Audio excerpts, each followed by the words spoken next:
네, 예수 부활하셨습니다. 예수 부활하셨습니다. 오늘은 무슨 날이죠? 부활절입니다. 예, 여러분, 부활절 때 보통 이게 뭐를 나눠줘요? 그죠? 생계란 나눠줘요? 삶은 달걀 나눠줘요?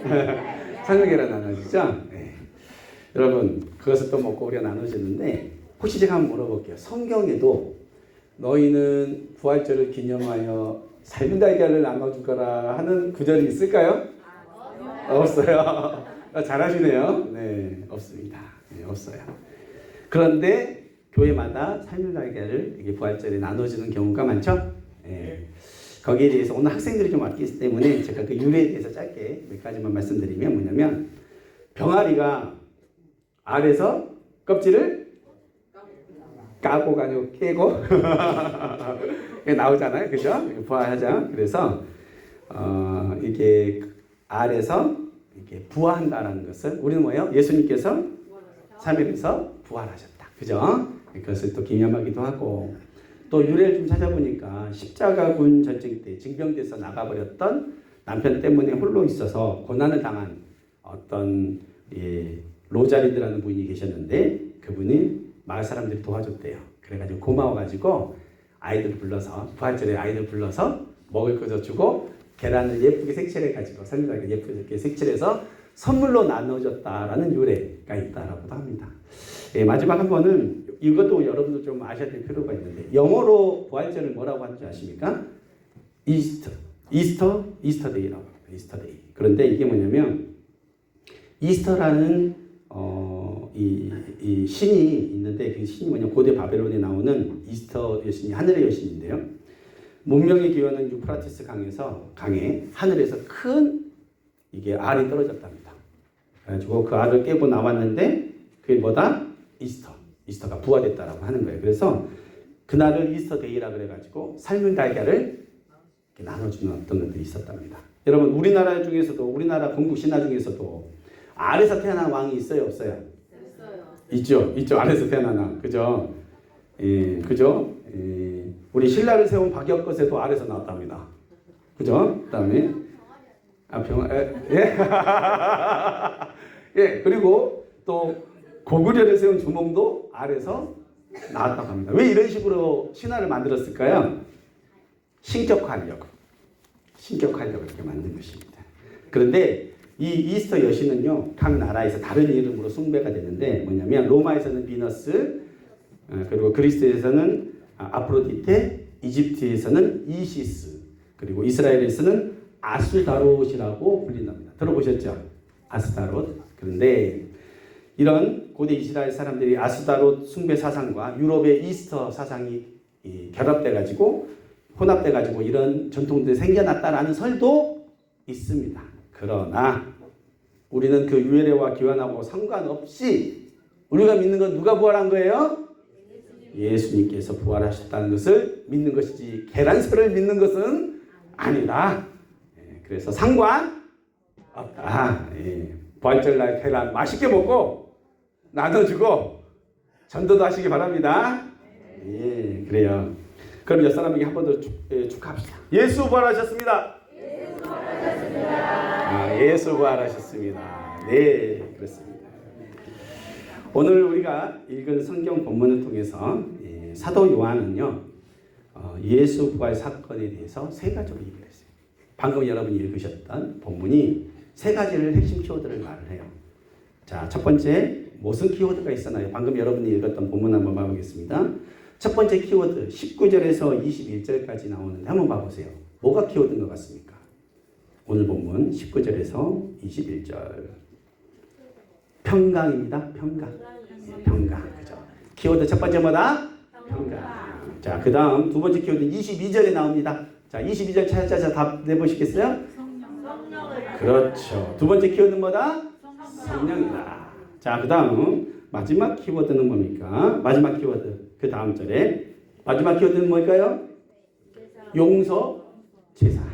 이 세 가지 키워드가 예수 부활하셔서 제자들에게 하셨던 세 가지의 핵심 키워드의 말씀이라는 것입니다. 여러분, 먼저 첫 번째 메시지인 평강에 대한 말씀에 대해서 저는 한번 살펴보려고 합니다. 오늘 본문 19절 한 목소리 한번 읽어볼까요?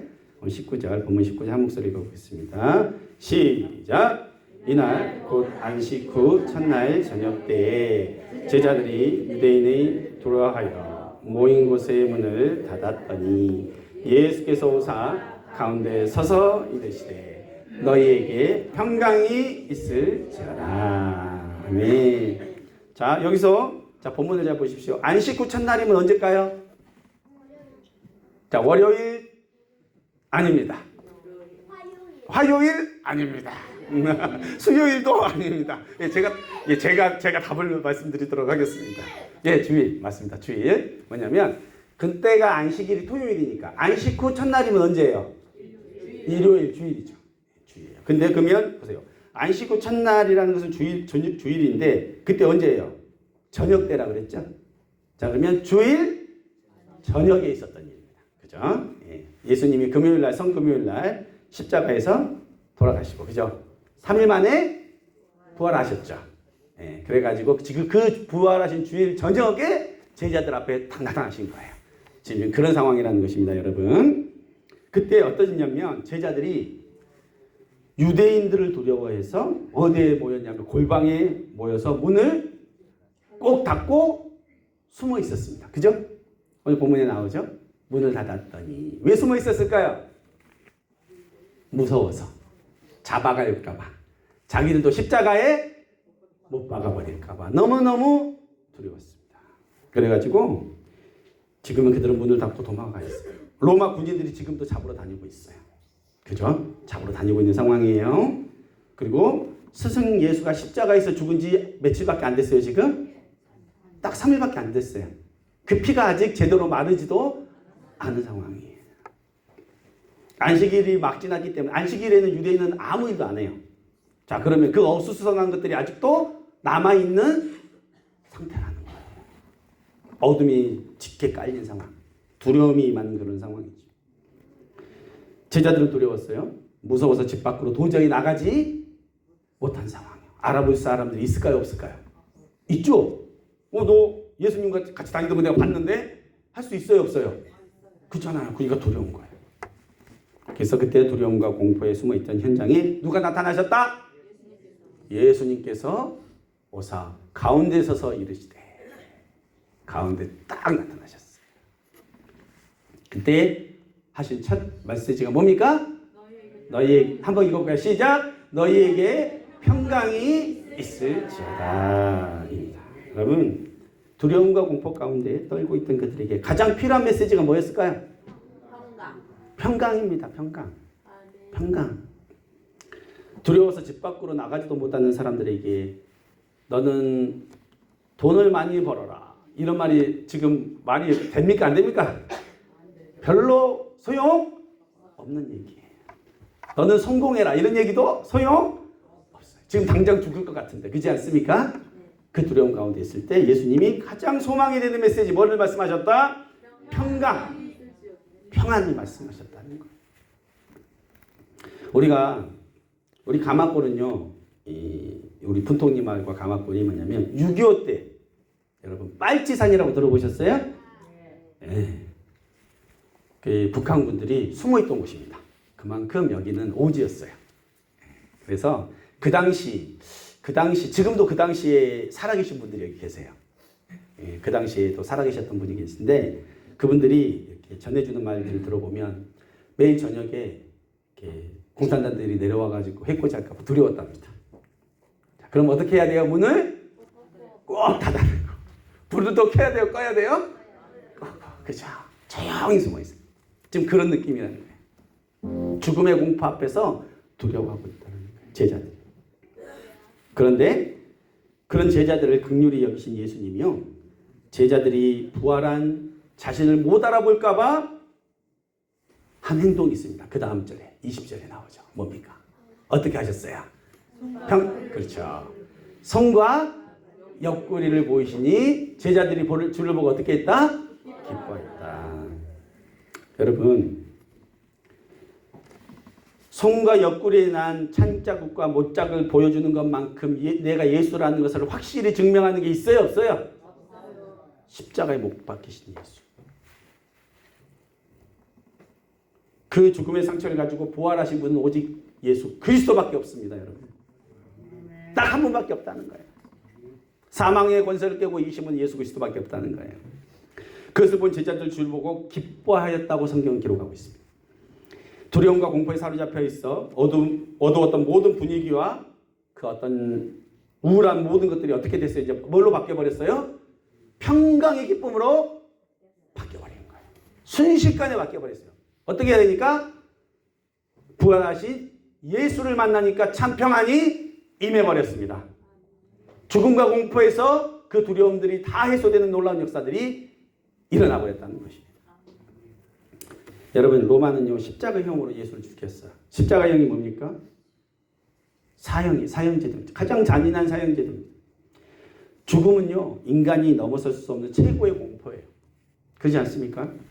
로마로 대표되는 세상은요 힘과 폭력과 병력으로 평화의 질서를 유지해요.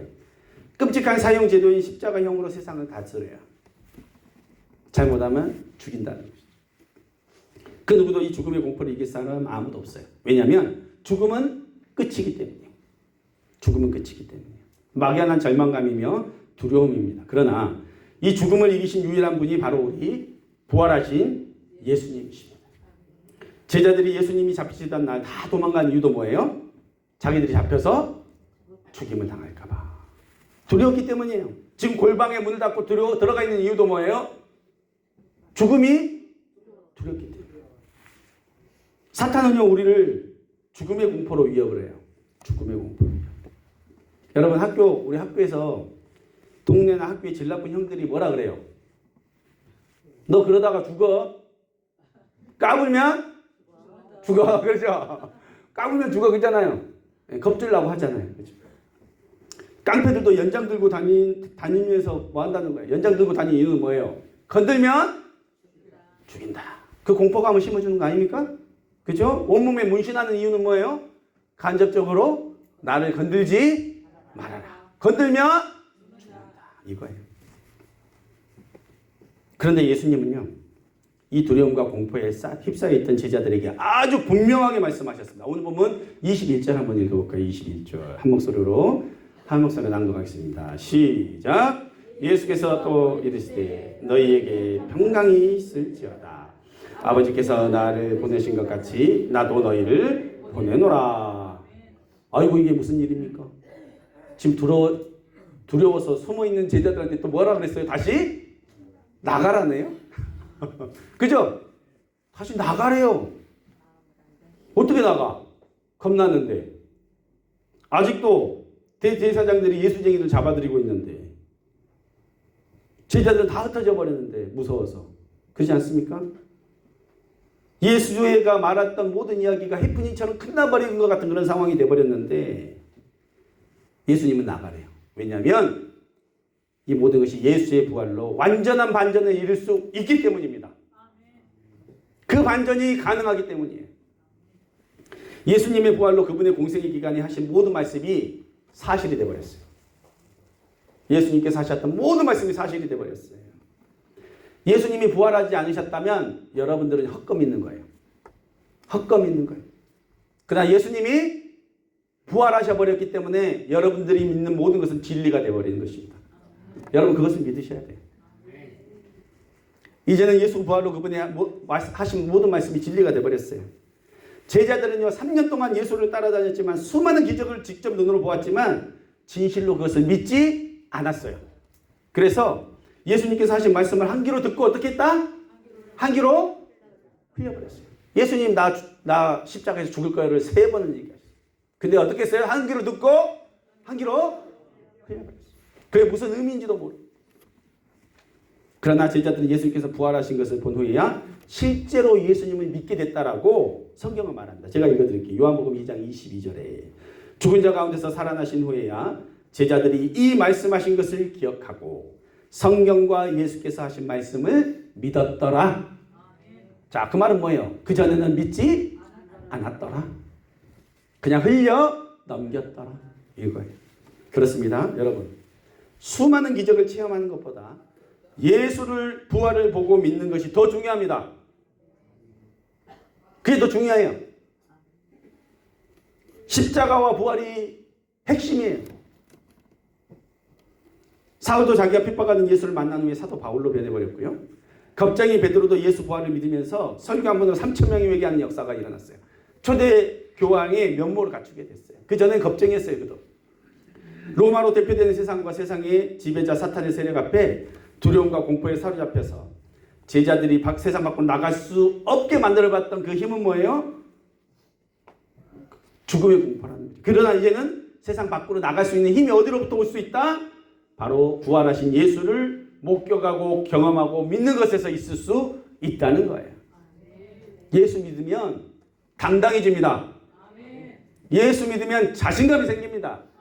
우리로부터 오는 자신감이 아닙니다. 성령이 주시는 자신감입니다. 여러분, 이 자리에 서 있는 이 목사님은 겁나게 내성적인 사람입니다. 사람 앞에 마이크도 못 잡던 사람이에요. 자, 제가 내성적으로 보입니까? 아니죠. 예수 믿고 이렇게 변해버렸습니다.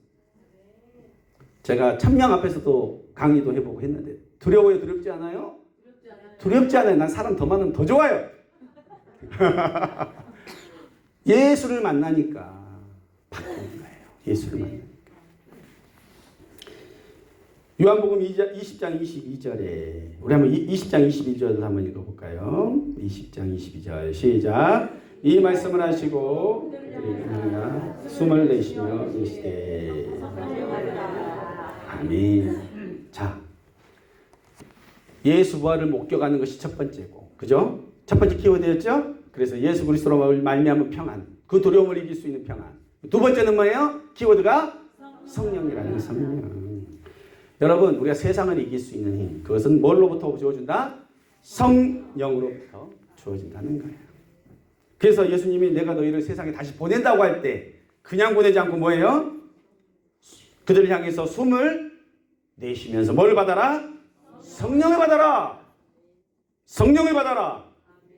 여러분, 성령을 받으십시오. 세상을 이기게 되실 것입니다.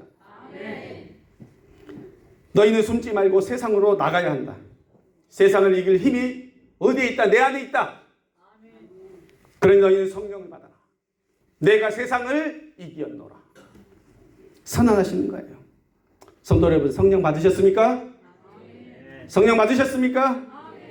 성령이 여러분 안에 내주하시고 충만케 하시는 역사를 여러분 믿으십니까? 예수님은요, 사도행전 1장 4절에서 제자들에게 분부하셨어요. 예루살렘을 떠나지 말고 내게서 들은 아버지께서 약속하신 성령을 기다려라. 두려움과 공포의 장소가 예루살렘이에요. 떠나고 싶고 도망가고 싶은 그 자리예요. 그러나 어떻게 해라? 떠나지 말아라.